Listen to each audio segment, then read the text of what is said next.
Welcome to the PopCast, where it's all about Fingerboarding.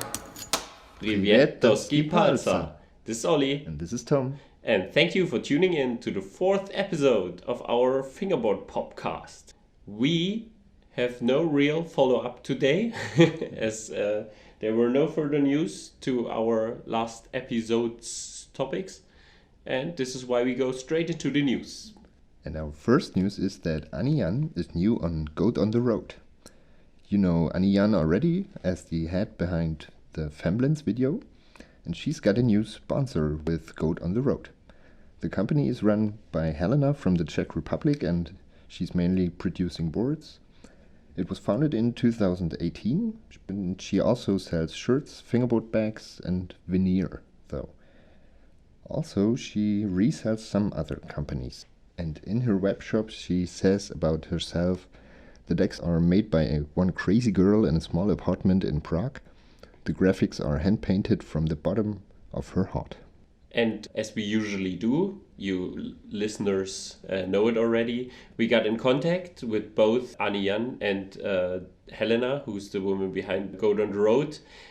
But unfortunately, due to time issues, we couldn't get statements from both. So we'll only have Annie talking about this topic, but we asked her detailed questions, so I think we'll still get a good picture of the situation and how it has happened.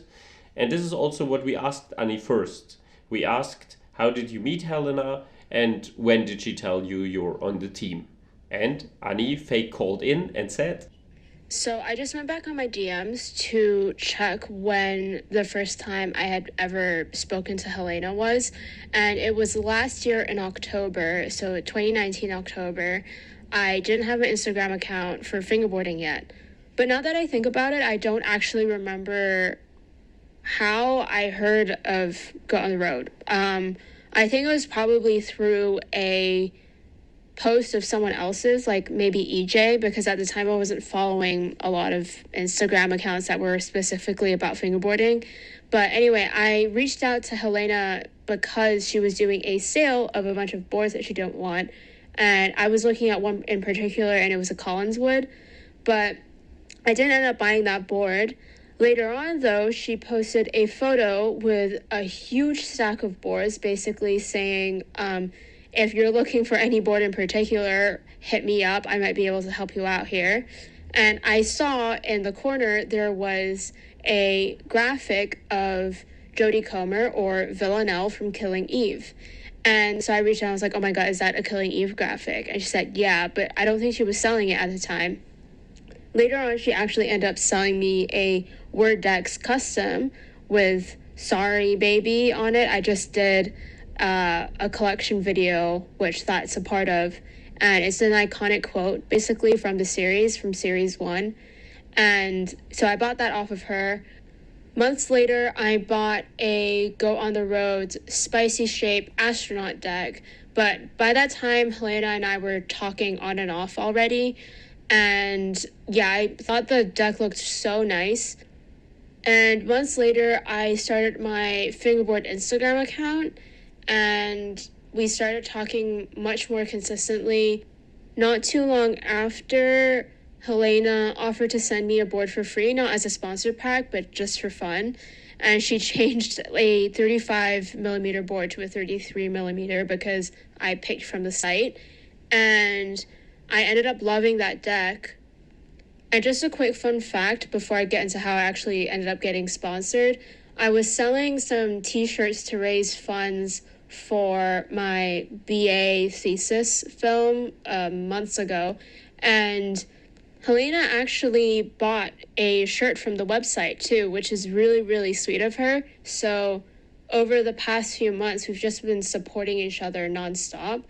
But anyway, to get into how I actually ended up getting sponsored, Helena and I were talking one night, or it was morning for me, and it was nighttime or middle of the night for her. It was like 4 a.m., and she couldn't sleep, but we were talking for a while, and she ended up sending me this really, really long message, basically asking if I would like to be on the Go on the Road team, and I said, of course, because I mean, like I said, we've been supporting each other for a while. She supports what I do. I support what she does.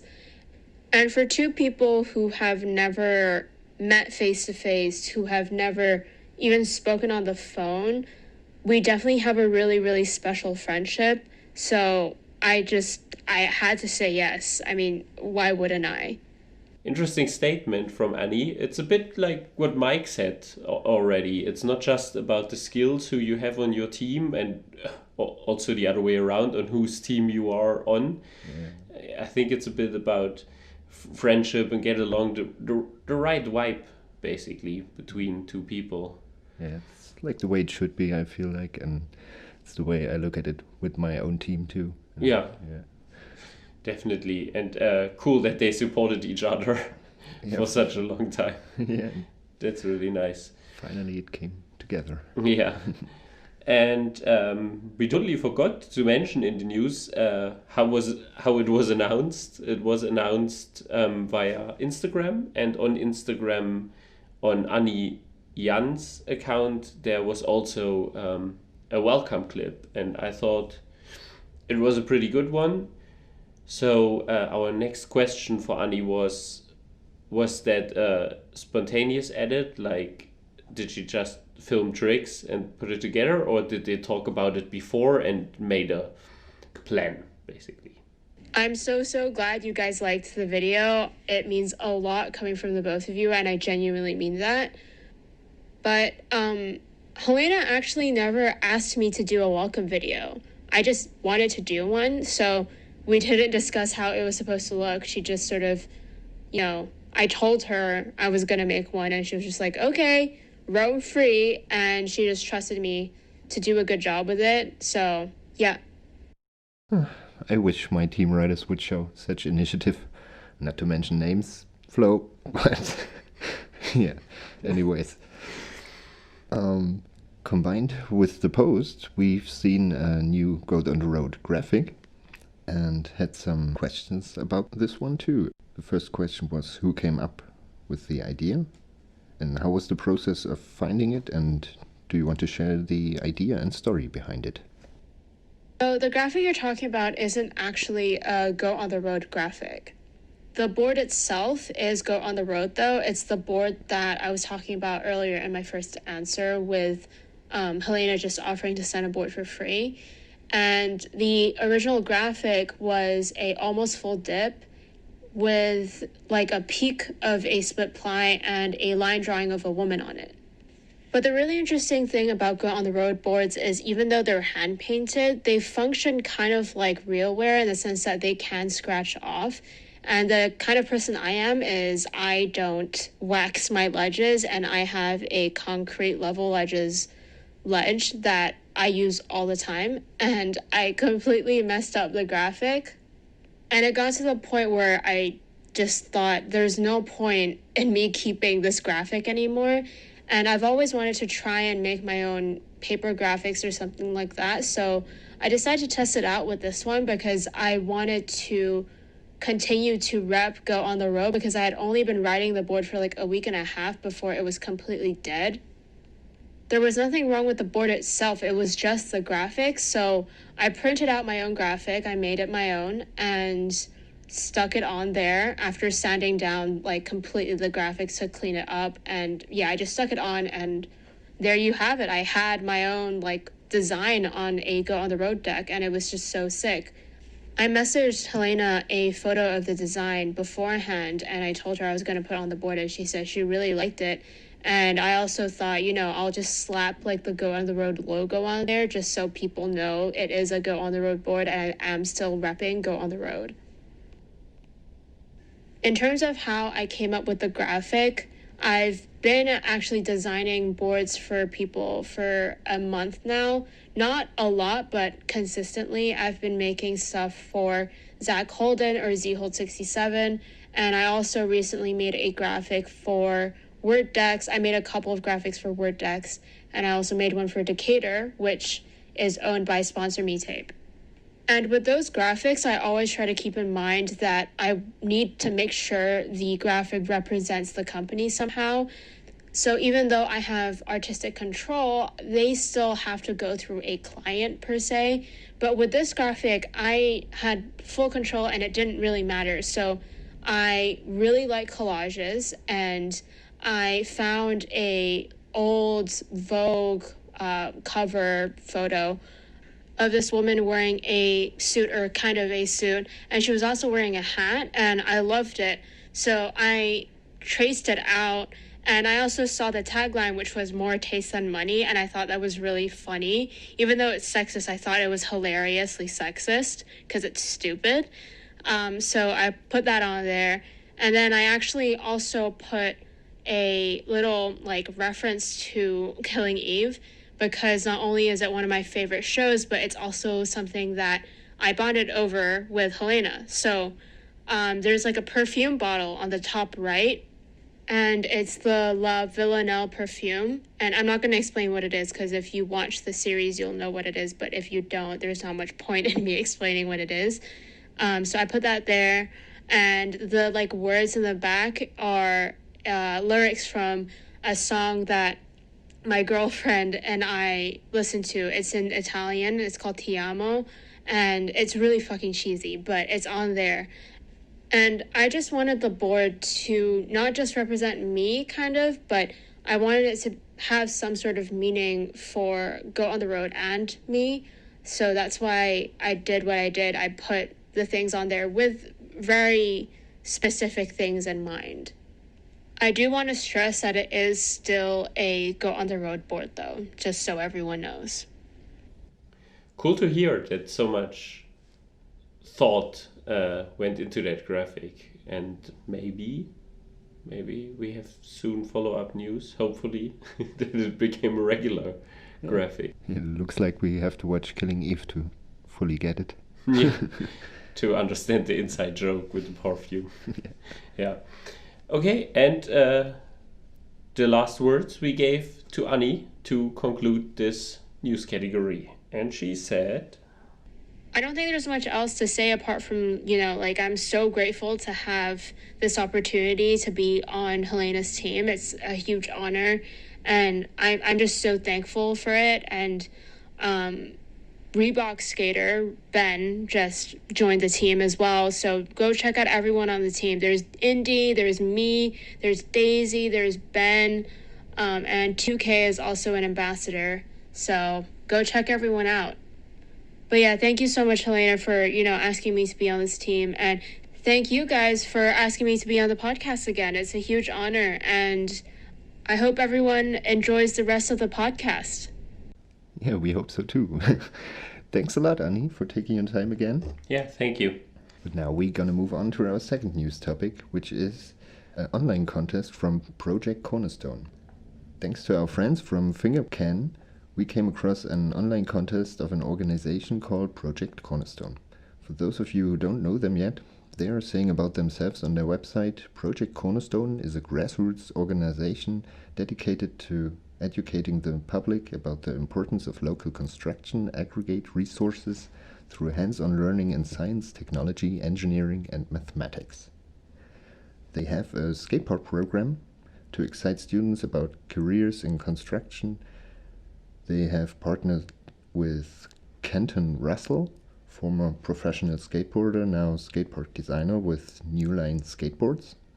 And local students enrolled in career technical education classes engage in the design and construction of a local skate park. And this is the first topic ever in this podcast that we're here producing that has not a direct fingerboard, that is not directly related to fingerboarding. So why are we talking about this today? Because their contest is to create a miniature concrete skate park, aka a fingerboard park. I guess that wasn't their intention behind it, but of course you can see it like this. So what's the online contest actually about? It's basically about making your own miniature concrete skate park, as I already said. And to be eligible to win, you need to post a picture or video of your mini concrete skate park to Instagram or Facebook, depending on which platform you prefer. And you need to follow at Project Cornerstone on Instagram or Facebook and use the hashtag mini concrete skate park contest in your post. The deadline will be really tight depending on when you hear this. It's 6th of July, and you can win a skate deck signed by legendary skateboarder Mike McGill and a t-shirt in your size from mcgillskateshop.com. Additionally, all entries will receive a 10% discount code to mcgillskateshop.com. So if you're in the US and you won't win, you at least get something for taking part. I mean, everywhere in the world, but for sure. And as usual, we got in touch with someone. We got in touch with Crystal Howard from the organization and asked her for some statements. And the first thing we asked her for was to introduce herself and the project Cornerstone for the people who don't know her and the organization yet. Hey, thanks for having me on the Fingerboard podcast. This is an amazing opportunity and fun to be able to connect with people in Germany all the way from California. I am Crystal Howard and I live in sunny San Diego. I'm originally from the state of Idaho. I love the outdoors and I love to ride my bike. I am the executive director of Project Cornerstone. And Project Cornerstone is a small nonprofit, and our mission is to create awareness around the career opportunities in the construction materials industry. So that would be the sand and gravel used in construction, as well as concrete and asphalt. We do a lot of outreach and education with high school and construction related classes. And we use concrete skate parks as an application to use for teaching about concrete because it is fun for the students to learn and they can relate to the application. And as fingerboarders and skateboarders, we were very interested in that skate park program, of course. So we asked her if she could describe that a little bit more detailed. Yeah, so I will expand on our skate park program. One of our partners is Canton Russell, a former pro skater that is now a skate park designer for New Line skate parks. Canton has been amazing working with the kids and talking to them about skate park design and really helps them be creative. The program is around having students build or design a ramp or skate park feature. And then on a field trip to a concrete company, the students assemble the ramp and apply the concrete, and they learn how to finish the concrete and work directly with the industry during the field trip and learning more about the concrete related, the types of concrete and the ways that concrete are applied at a skate park. This would be like the flat work as well as the shotcrete. They are exposed to the full process of designing, building, and finishing the concrete. We are continually adding and expanding the program because it is really popular with the students and they have fun learning about construction when it comes to something that they use themselves every day, or if they're skaters, I guess, and or they have a friend that is also a skater. But it's an application that has really helped them expand their horizons and have a fun way to learn about career opportunities in their future. We are working on developing and expanding the program, so stay tuned. Some really exciting developments that will be coming out soon. So make sure to follow us on Instagram at Project Cornerstone, and you can see when we start to develop other opportunities. And we, of course, noticed the contest because what they want there to build a miniature concrete skate park for us is basically a fingerboard park. But as a charity, we were not sure, do they know fingerboarding? Was that their intention? So we asked, of course. We asked, how did you come up with the idea of the online contest, and what was your aim behind it? Yes, so the hashtag Mini Concrete Skate Park Contest. I am really excited about this event. It's the first year that we're having it, and the idea was actually created when we were faced with the coronavirus, and many people, as you guys have probably experienced as well, had to stay home. School was sent home, that no one was in school, so we were unable to go into the classroom or take kids on field trips to do our skate park program. So this was a way for us to still reach out to families, not only those that were in our classes, but just get an expanded outreach, offer an activity that could be done by anyone, and the kids in the household could do it. Anybody could do it, really. It's easy to get the materials at the local home building store. The materials are generally not that expensive. You can actually use anything in the house, toilet paper roll, anything that would be a fun feature on a mini skate park. We had fun making the video, the how-to video. You can find that on our website, project-cornerstone/contest. So it's really a way to help people be creative, find a fun family activity. And my aim for this, as my creative mind as well, I would like this to be an annual event, start to make it a little bit more elaborate, maybe even create different categories, and make it fun to not only expand the concrete industry and make that fun and expose it to just anybody, but also to help grow the skateboarding community. Oh, that's great to hear that you raise awareness for these things at such a young age already. And how could you do that better than involving great prizes like a signed Mike McGill board, which you can win there as a prize? And we were interested in how they got in contact with him and if he is involved apart from sponsoring the prizes. Yeah, super fortunate to have Mike McGill involved with the contest. Mike is an amazing guy, super down to earth, very approachable, and he has a really cool skate shop near where I live, and you could find him working there on occasion. McGill's skate shop is awesome with anything you could ever want for skating, and there are amazing photos on the wall, so it's super cool to go into the shop. Obviously, if you're not in Encinitas, you can check it out on mcgillsskateshop.com. You can buy anything on their website that they have in the store. A great website, super accessible. And when I told Mike about the contest, he was super excited. He had his own skate park in the 90s, and he saw this as being a fun family activity as well and wanted to be part of the contest. And he's super generous in offering the grand prize of a signed board by him, as well as a shirt from McGill's Skate Shop. He is actually going to be building a mini skate park with his son.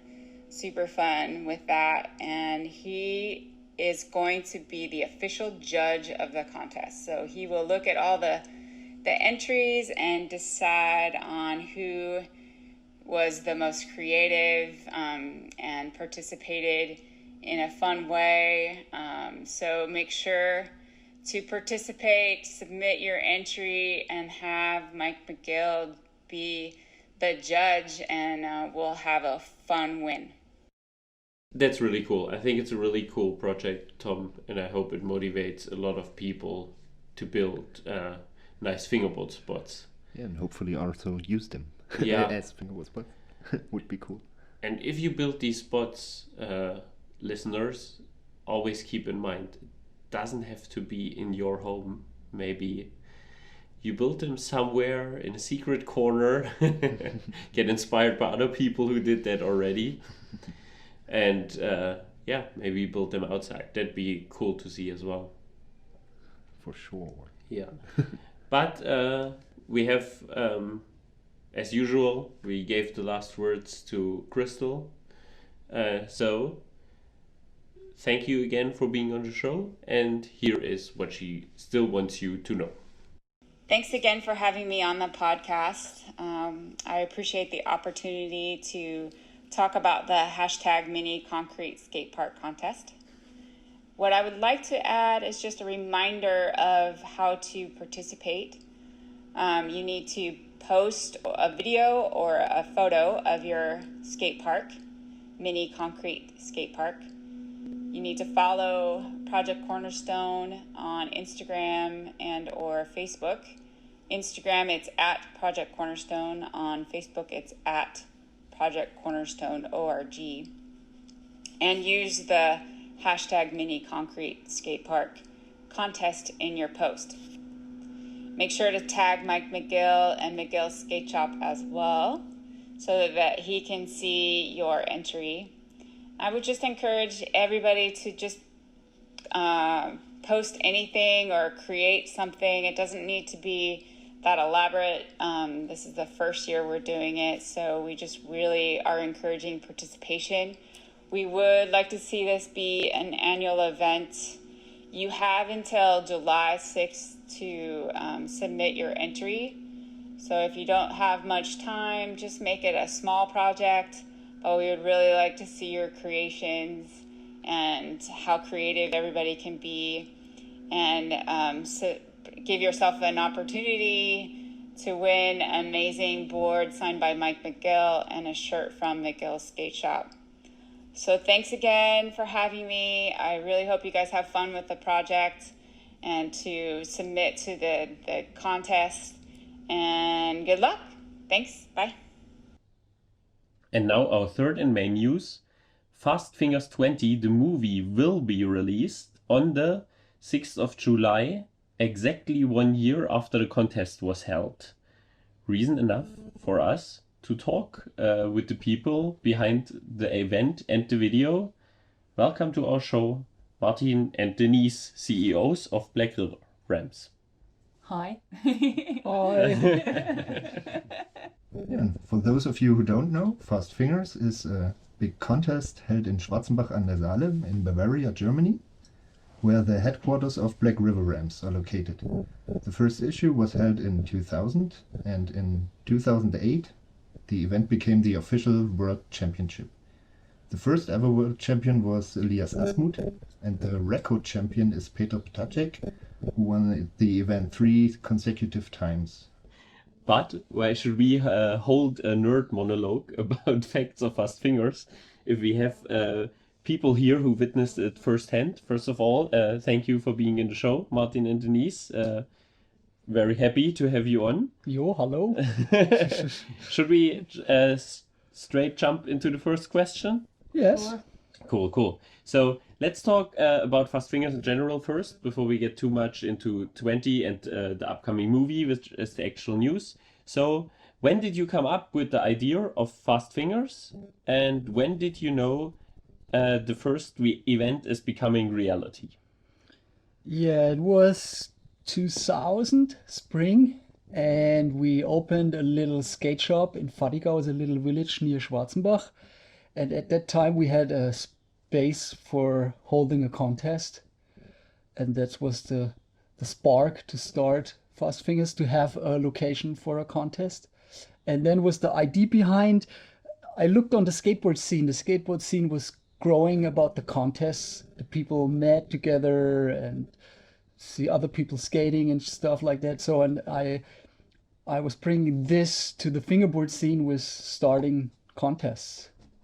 Yeah, nice. And was there, between the idea and the event, did you know right away, like, let's do an event, and then you did it right away? Or was there some hustle apart from the usual organization?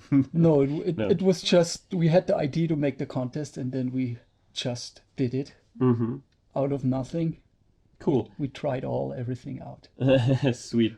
Was Fast Fingers 1 also the first event or fingerboard event you organized, or did you do other events before? No, at that time I did some fingerboard demos on German skateboard contest, the German skateboard championship. I had some stops with fingerboard parks there to show the people fingerboard parks and fingerboard itself. This was before Fast Fingers happened. Okay. And do you remember how many people were at the first? At the first Fast Fingers we had nearly, I think it was 18 starters, competitors, 18. Yeah, and the winner from the first Fast Fingers was Ült. It's a local from Schwarzenbach, and yeah, a fingerboard trick is named by him, the Ült ball. So it's a beginner trick nowadays. Awesome. And did you win with that?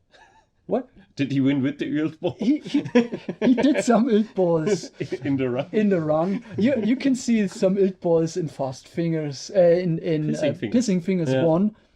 There's some parts where Ült is fingerboarding and doing some Ült balls. So look that up, guys, if you want to learn a new trick.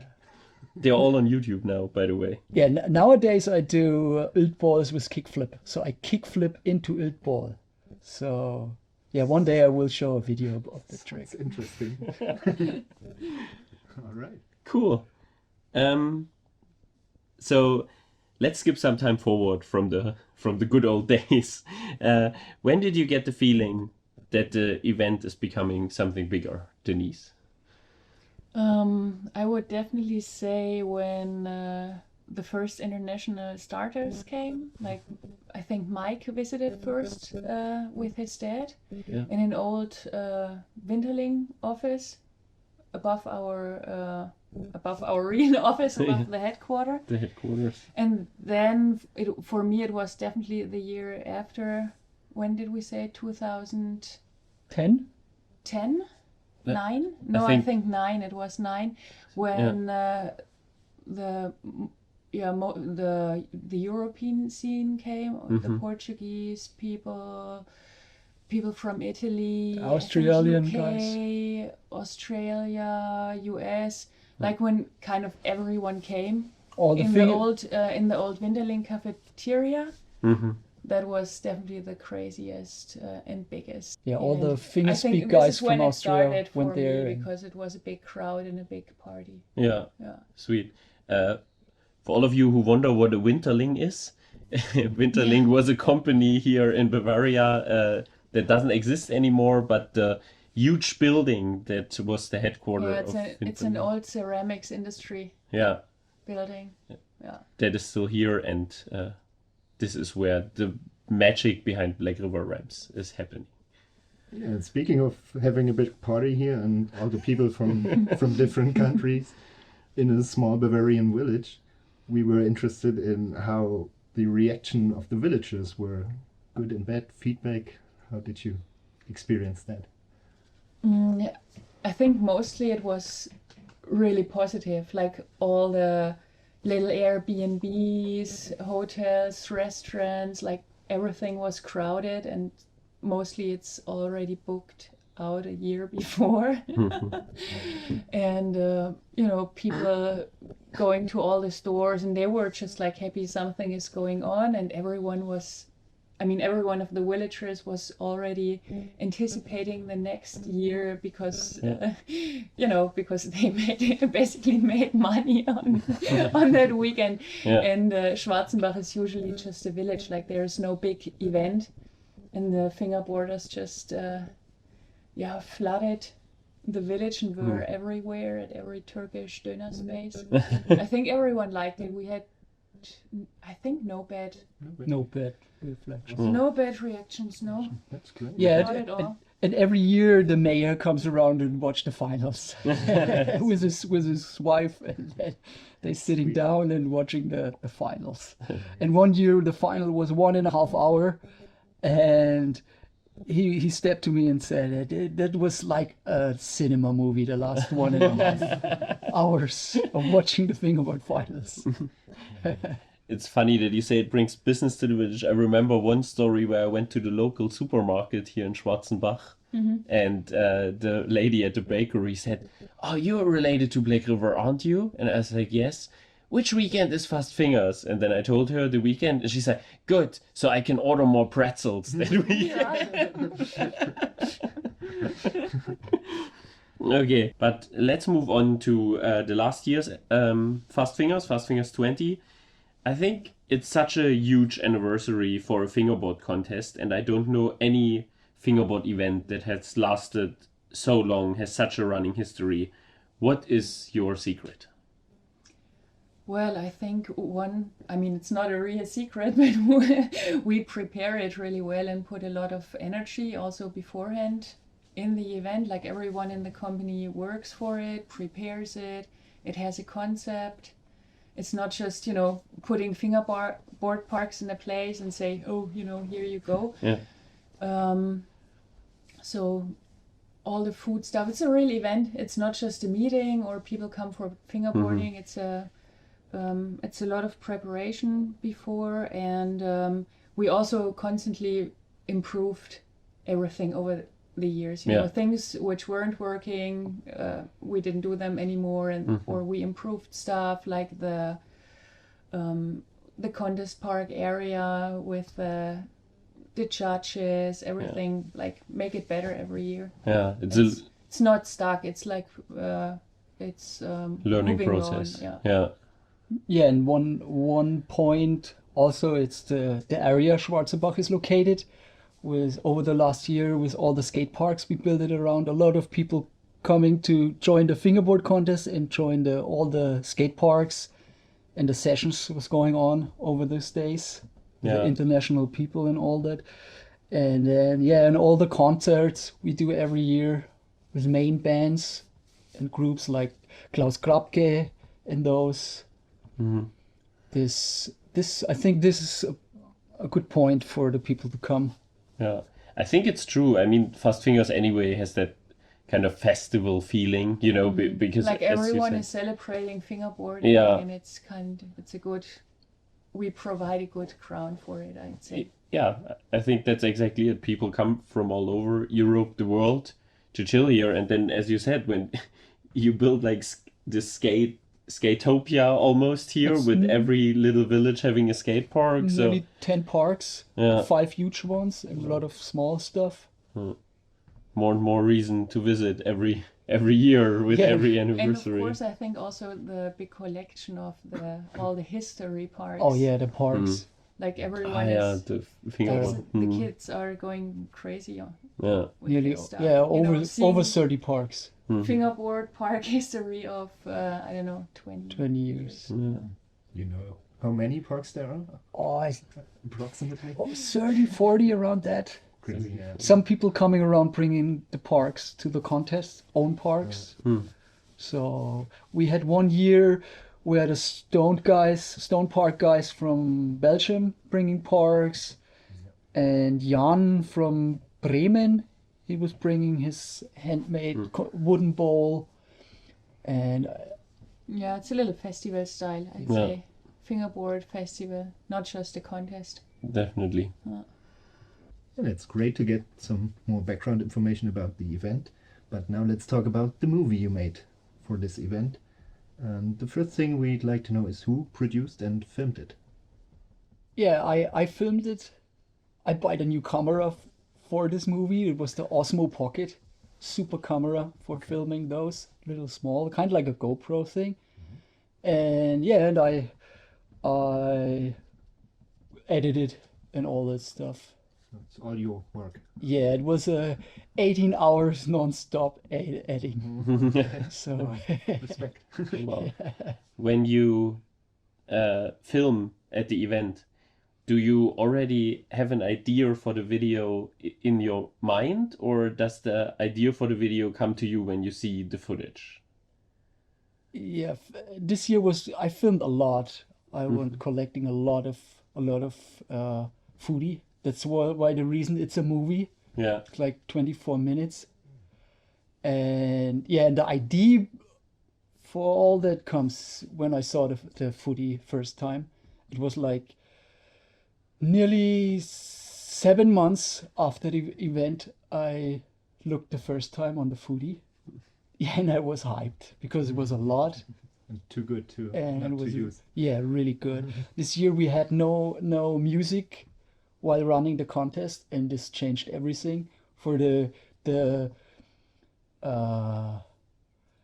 audience was awesome because they slipped more into the contest, more concentration, more. It was kind of like a tennis court Yeah. feeling in the area. So it was like silent, and someone pulled a hard trick, and all people were screaming. The years before was kind of like the same, but always was a disturbing music in the back. And this year was like awesome. I love it. Yeah, So right. It makes a big difference for the atmosphere. Yeah. yeah, next year we will, or when we do the event again, we also will run this in this kind of style. Yeah. So the music between the contest, when it's practice, and when the contest is happening, the music out, just the fingerboard noises, and the screamings. Nice. Sounds great. The Blackriver videos always have a high quality and are highly appreciated by the scene. And so we thought about, are you deliberately waiting so long before you release it, or to keep the tension high? Yeah, I see it more like a good wine. Good things needs the time, and I love to let the foodie a little bit away. Get ripe. And then after some months or weeks, I see it out of a different perspective to cut the video. So you need the time yourself to Yeah. look at it. Stepping away from the foodie and then go back. So I don't like to film and Immediately. cutting and putting out. It's not. I don't want to do this. Interesting. Nice. Good approach, I think. But back to the contest itself. And I think I asked you both, and hopefully get two separate answers. What are your personal highlights looking back at all the fast fingers you have seen? So for me, the main thing was the not the main thing, the insane thing was last year at Fast Fingers 20 was Mauro. He was from Patagonia traveling to Schwarzenbach. It stoked me a lot. He told me this at 4 a.m. on the way to the after party. He told me, dude, I was traveling 54 hours to your contest. I love it. It's insane. And I was completely, what? And you can see it in the movie. The two Patagonian guys are the guys they freaking out the most. What when you watch the movie, look in the audience in the back, the guy with the Argentina football dress, and the guy behind. It's these guys. I love them. They freaked out big time. Nice. Yeah, and then all the concerts we had. I told Klaus Krapke, it's a German skateboard legend and music guy. He plays on Vans Warped Tour in the States and stuff. And he played in small Schwarzenbach. It was Nice. insane. Yeah, and all the love the people bring to the event. It's always stokes me. Yeah. Such a positive event. And Denise?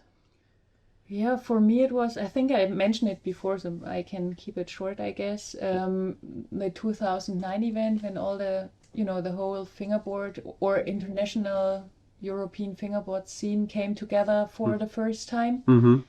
And celebrated fingerboarding, so that we made this happen, that everyone came, and we were able to connect all the people. I mean, which is kind of still going on. I mean, the last years we didn't do fast fingers for several reasons, unfortunately. But then also last year, of course, because it was kind of the same thing again. Like I haven't seen some people for a couple of years, and then they all came back.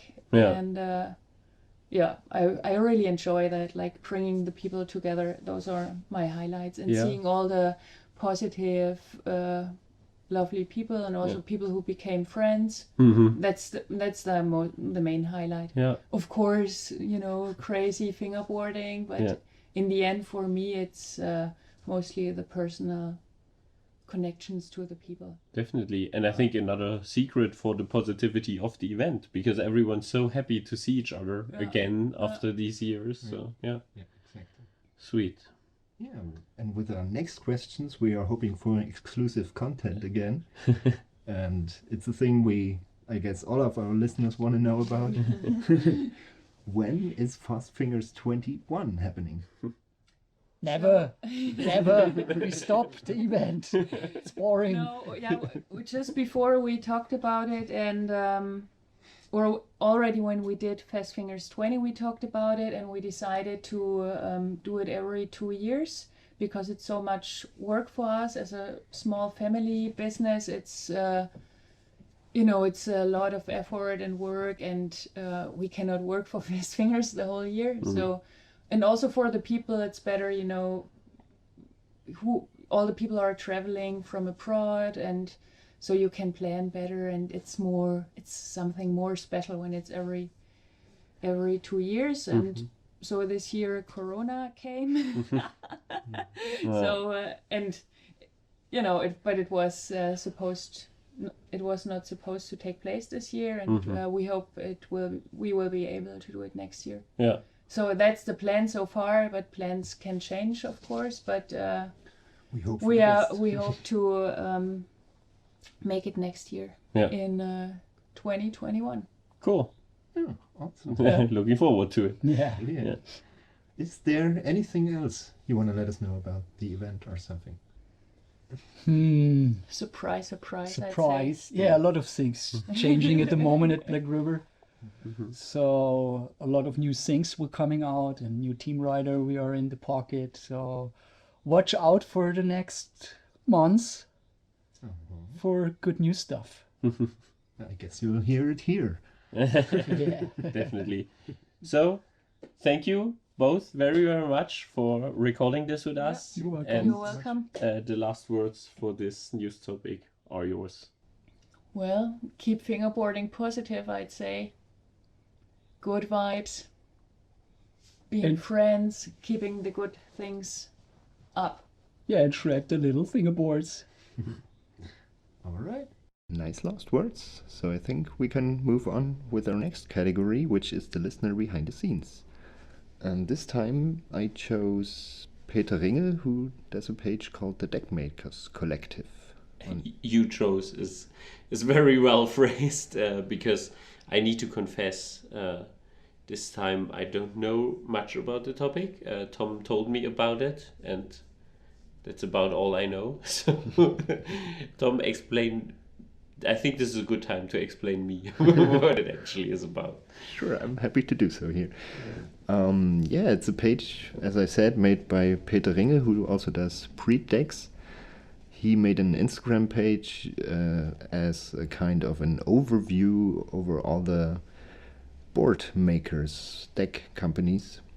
He wants to, I think he tries to get as many as he can, but I'm not really sure. But I guess we found out because we asked him also some questions. And first of all, I wanted him to give us some basic facts about him and his company. Hi everyone, this is Peter, and most of you will know me from the company Prete Decks. And I want to thank Tom and Ollie for the opportunity to let me introduce my new Instagram page, the Deck Makers Collective. So I've been around for 17 years. I've been deck making for 17 years. And deck making especially has been super interesting for me and something I've been doing for the last 17 years basically. And it's been a great, super interesting process. And there's so many different ways in deck making, even though it's a relatively simple process. So many factors that you can change to influence the performance of a board, and everybody else does it differently. So that's basically where the idea for the Deck Makers Collective came from. And everyone who knows Peter knows he's all the time motivated guy who has a lot of projects going. So it was interesting for us to know what's his motivation behind this special project. And for people like me who haven't heard of it before, since when is he actually doing it? There's so many companies out there right now, from old OG companies to new companies that only been doing it for a couple of months. And I want to give everyone a chance to, have a place where all the deck makers are gathered in one place and where they talk about their process of deck making and what makes the decks different and special. So I wanted to make it more transparent for everyone who's maybe looking for a new deck to have all companies in one place, and you can search through and find it much faster than having to scroll through the whole of Instagram. So the Deck Makers Collective idea is pretty basic. It offers the deck makers a chance to send us a logo, a picture of the shapes, and a setup example, and then tells about the inspirations and the part of deck making they find especially important, and really what sets the decks apart from the others. So really showing the philosophy each deck maker has behind the decks. Oh, and one of the first things that I was wondering is, how does he choose the companies? Does he go by minimum followers, or does he just contact all he sees? And that's his answer. It's not an exclusive thing, so everybody can take part. Doesn't have to be an OG company, doesn't have to be a new company. It's everyone who wants to share the story can do that. Obviously, there's some companies who've only been around for a few weeks, so to them I suggest to really find your rhythm and, make a lot more boards to really find out what processes are perfect for you and what makes your deck special. And then I think you're ready to share your story, because then then your decks will most likely reflect how they will be in the future also. And my next question to him was, is it easier or harder than you thought it would be, and what are the main challenges in organizing this account? Obviously there are some challenges. It's not easy for brands to really decide what is the most special step in their deck making process, and what makes the deck special. So that takes time to think about it and takes time to write it down. So that's new content is basically the biggest challenge right now. I think I speak for both of us when I say it's a pretty cool idea behind it for every kid to see all the companies on one side and gets to compare the philosophies and shapes and everything. But of course, that's only my opinion. So we asked Peter what other feedback did he get from other people, and what are the plans for the future? Are there any plans for the future? So far, we've had a good number of deck companies already taking part in writing up entertaining and interesting stories about the brands. And the feedback from not only the fingerboarders but deck makers has been amazing. And that's why I'm really looking forward to having more and more companies share their insight on the Deck Makers Collective. So that's it. Thanks again, Tom and Ollie. Love your podcast and hope to hear from you more in the future. Peace out. Yeah, thanks, Peter, for the nice words, for taking the time to answer these questions, and for projects like this in general. Yeah, it's really cool. And we move on to our next category, in which I don't have to do anything apart from sitting back and listening to Tom's description of a Instagram story. So I'm excited. Yeah, because it's my turn to do the story quiz this time. I'm gonna do it a little different, because this time you have to guess who did not post that. Okay, cool. Looking forward to that. Yeah, and the story post I've seen is basically a really simple one. It's just a selfie with a part of the naked upper body and sunglasses on. Okay. Yeah, that's all. And you have to guess who did not post it. Okay. Yeah. First option is a guy called Emsa on Instagram. Mm-hmm. His full name is Emre Satici. He's a fingerboarder from Hanover. Okay. Do you know him? No. Okay. Not the name, at least. Yeah, Maybe the face. Yeah. Yeah, I'm quite sure you might have seen him. Mm-hmm. He also has a fingerboard account. On his private account, he also has a lot of fingerboarding, but he has another fingerboard account. Ah, okay. Which is a Nike spelled with underscores after every letter. FB. Okay. Nike FB. Yeah. No, don't know the account, unfortunately. Okay. All right. Yeah. But I think person number 2, is Daniele Camuzzi Yeah. from Italy. Yeah. Yeah. I know him. Or was it person number 3, Timo TKY Kranz on his personal profile on Instagram, not the Aussie one? Okay. So 2 of them did it? Exactly. And one didn't. And one didn't do it? Yeah. So part of the naked upper body and sunglasses. Mm-hmm. Damn it. I should know Daniela because I'm following him. I said I'll make it harder this time. Yeah. So I should know him, but I haven't seen it. Nevertheless, I can't be sure because these last 2 weeks I just haven't been on Instagram at all. Yeah, that's my chance. And he strikes me as someone who would do that mostly because he has a huge garden and lives in a sunny country. Timo, yeah, maybe some old travel pictures. I know he has been to South America a lot. So yeah, this could also be. And I don't know about, the first guy. I don't know at all. Damn it. I say Timo for sure. Timo did that. It's some old picture either from, probably South America. Mm-hmm. And now I can either go with the guy who I don't know at all, or say if Daniela would have posted it, I would have seen it.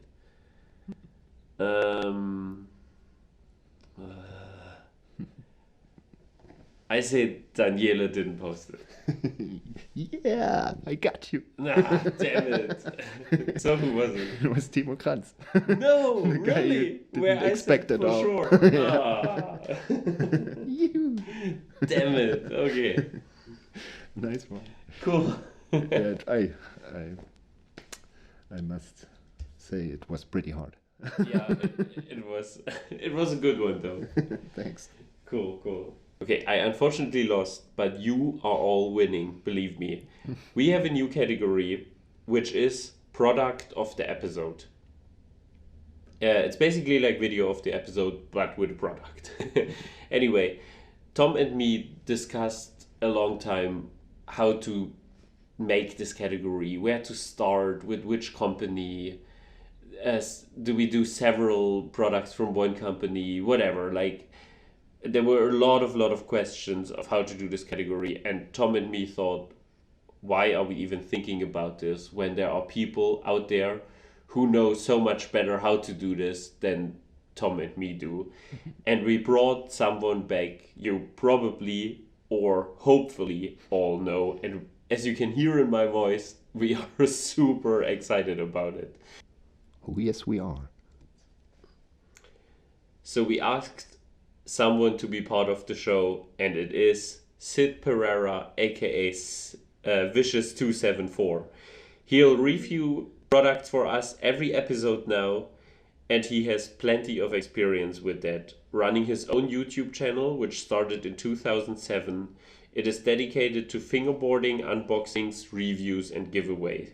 As of the 24th of June 2020, that's when I looked the last, he has 4,236,252 plays on all his videos. Wow. So I assume you know him.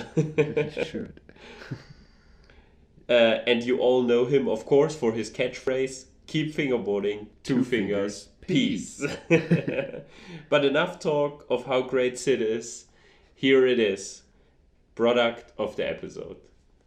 Yo, what's going on, guys? This is Sid, aka Vicious274, coming at you with a review.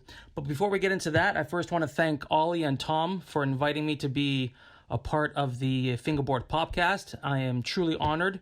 Really love what you guys are doing with this, and I'm stoked to be a part of it. And for my first review, I thought it would only feel right to do one on a Canadian product, because that's where I'm from Canada. And actually the person whose product I'm going to be reviewing has become a friend of mine. His name is Bert. He's from Saskatchewan, and he's well known as the cabin man, the log cabin man. He lives in a cabin in the woods. But his company is 5 Luck Fingerboards. Pretty sure you guys have heard of it. The deck I'm going to be reviewing today is the Foo mold, and he makes them in different shapes and widths. This one you can get between 31.5 to 35 millimeters wide, I believe. The one that I have is the skeleton bandito graphic, and it's I believe a 33 millimeter. And I got to tell you, man, I've known Bert since his inception, since he started making decks, and he sent me one of the first decks that he made years ago. And I got to tell you, man, his craftsmanship has come a long way. The graphics compared to the first graphics that he used to make are 100% professional fingerboards. You will not be disappointed with these. This particular mold has a medium concave, and the kicks they're more on the medium side, but the nose is a little longer and steeper than the tail. And they've got nice little dips and pockets in there for your fingers to go into when you're doing your tricks. They're 5 plies, obviously. They got nice pop, very crispy. The only thing for me is I'm still a 32 millimeter deck guy, and it took me a while to get used to this particular one, also because I prefer low concave, where this one is more of a medium concave. But here's the thing, 5 Luck Fingerboards has pretty much anything that you're looking for when it comes to your preference in a deck. You could find them on Instagram at 5 Luck Fingerboards. Their website, however, is called smalltimedistribution.bigcartel.com. And I gotta tell you, again, very impressed with the craftsmanship. But it did take a little longer for me to get used to this particular deck. But here's the thing, once I did get used to this deck, it was tons of fun. I actually prefer to do tricks in switch rather than regular. So with this particular deck, it felt very comfortable. And it being 33 millimeters wide, I only had 32 millimeter trucks, which is, typically what you would use for a 33 millimeter deck. Some people like to use 34 millimeter trucks on a 33 millimeter deck. That's their prerogative. I didn't. But it didn't take me very long to get used to it, and I really enjoy this deck, and I highly recommend them to anybody looking to try out something new. Again, you will not be disappointed with the craftsmanship. The sanding is impeccable. The shapes are nicely rounded. You can also get the more squared off nose and tail if that's what you prefer. Like I said before, he makes all different types of shapes and widths, and the graphics, again, I'm sure you'll be able to find a graphic that you're really into as well. So guys, if you want to check him out, he's on Instagram, 5 Luck Fingerboards, and if you want to check out the website, it's smalltimedistribution.bigcartel.com. My name is Sid, aka Vicious274, and keep fingerboarding. 2 fingers, peace. Wow, that's so great to hear. Brings back old memories and stuff. It does. Literally goosebumps. It's so sick to hear that with all the catchphrases, and yeah. Thanks so much for helping us there. Thank you. Thank you for being part of this. Yeah. Cool. And you guys can look forward to hear him every episode now.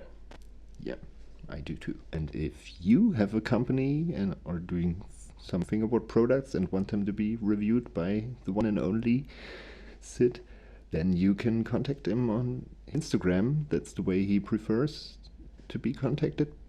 And yeah, just try and maybe you'll get a review soon. Yeah, send him a direct message on his account, which is @vicious274. And that's it for this category, and we move on to the last one, which is our video of the episode. And this time I'm gonna start with my choice, which I thought might also be newsworthy because my favorite skateboard related podcast called The 9 Club, which was founded by professional skateboarder Chris Roberts and professional skate filmer Roger Beckley. And most of the time they have 3 skateboarding friends who are also professionals on their show too, who are Justin Eldridge, Kelly Hart, and Jesus Christ. And they did something that I was kind of dreaming of or hoping for. They have a category which is called Eldie's Pick of the Week, where Justin Eldridge picks a skateboard video he likes the most, just as we do here with fingerboarding. And he had a skateboard clip at first, and after that he showed a clip made by Silly Fingers FB on Instagram, where he took a trick that Justin Eldridge did on a skateboard and put that in the beginning of the clip, and then afterwards does the same trick on a fingerboard. And yeah, the show, all the guys in the show were pretty stoked by that video and talked a lot about it. And yeah, I love that finally some fingerboard video was appearing on that show, and even Jesus Christ had to explain them how to write switch on a fingerboard, and they didn't really get it. I just can recommend watching it. It's kind of funny and interesting. And yeah, funny story also is that the guy Silly Fingers FB, which is his Instagram handle, didn't really notice, and I wrote a comment under his post on Instagram congratulating him for the appearance there, and he just commented with "what?" And I had to tell him, yeah, just watch the latest episode of the Nine Club and you'll see. And yeah, after this he was pretty stoked and did many story posts like, "Wow, I'm on the Nine Club," and yeah, awesome. And yeah, that's made me happy and made him happy, and I guess it will make you happy if you go watch it. That's cool. So is your video of the week the Nightclub episode or the fingerboard video? It's a clip by Silly Fingers FB, I'd say, because he had the idea of putting the skateboard video and the fingerboard clip together, and he already linked the Nine Club on his post, but didn't notice they used it. That's funny. Cool. Yeah. That's cool. I'm very funny. I'm very funny. I'm very funny as well, by the way. You are. I'm very happy you phrased it the way you did, because I thought exactly the same about my video of the episode. I also thought this could be newsworthy as well. It is 100 Fingerboard Tricks, that's what the video is called, by Chubby Muffin. And why would that be newsworthy?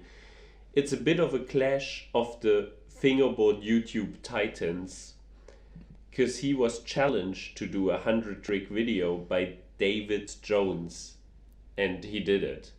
The funny thing is, in his video, Chubby Muffin always calls David Jones Davy Jones, like in Pirates of the Caribbean. Yeah. He put a lot of love into all the tricks, also the easy ones. So as you can imagine, for to do 100 tricks, he did like ollie and fakey ollie and stuff like this. But it's cool because he made it in different categories.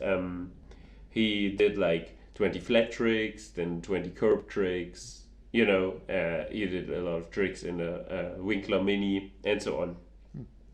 And then the last 20, he says, but if I counted right, it's a little bit more than 20. I think in general it's more than 100 fingerboard tricks. In the last 20, he put just bangers. So the last 20 could be an edit itself, but the whole video, how he got challenged to do this and everything, and with Chubby Muffin's humor, it really all comes together. Okay, so you're saying he has fake news in the title? It's not exactly 100? I think it's more, yeah. Okay. Also, he challenged David Beck, of course. He challenged him to do an Instagram clip, which isn't online yet. I hope he picks up on that, and will be excited to see that. Oh yeah, sounds great. Yeah, want to see that too. Cool, guys. Thanks for listening to another episode of the Fingerboard PopCast. Yeah, thanks. Have a great 2 weeks. If your company owner contact Vicious274, and that's it. Can't stop fingerboarding, can't stop fingerboarding, can't stop fingerboarding, can't stop fingerboarding, 'cause I live fingerboarding.